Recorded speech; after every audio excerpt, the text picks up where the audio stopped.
А чи знаете вы свято Юрья?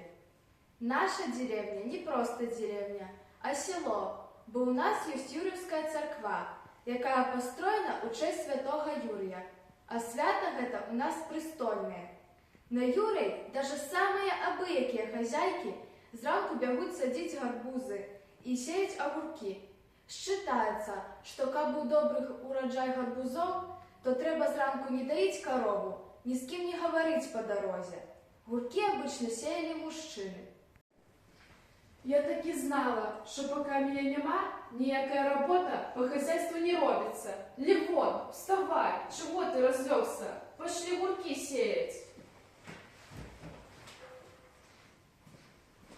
По севе гурков жонки могли встречаться на мяжи и еще до заходу солнца могли заспевать песню «Посею гурочки». Посею гурочки низко над водою, сама буду поливать и дробною слезою, сама буду поливать и дробною слезою.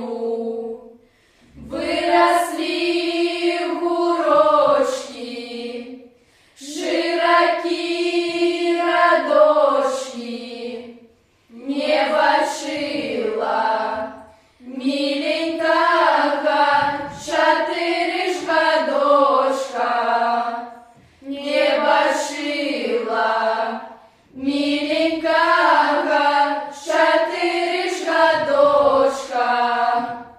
А теперь бачила, як вали взаймала, не посмела размовлять, бо маті ж стояла, не посмела размовлять, бо маті ж стояла.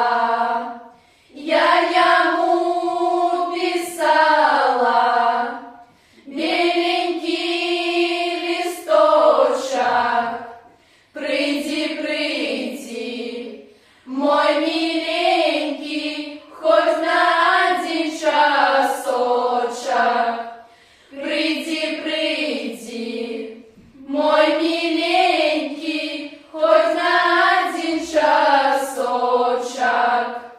Посею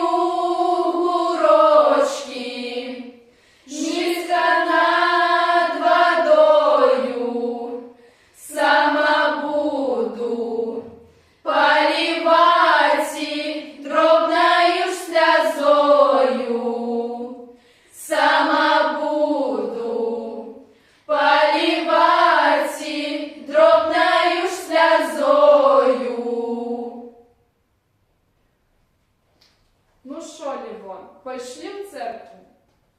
Покуль бацькі были на службе в церкви, дети збирались усей вулицей и шли на выгон гулять. Гей, хлопцы, девки, погуляем у рыбака. Давай лишню, я буду рыбаком, становитесь по кругу.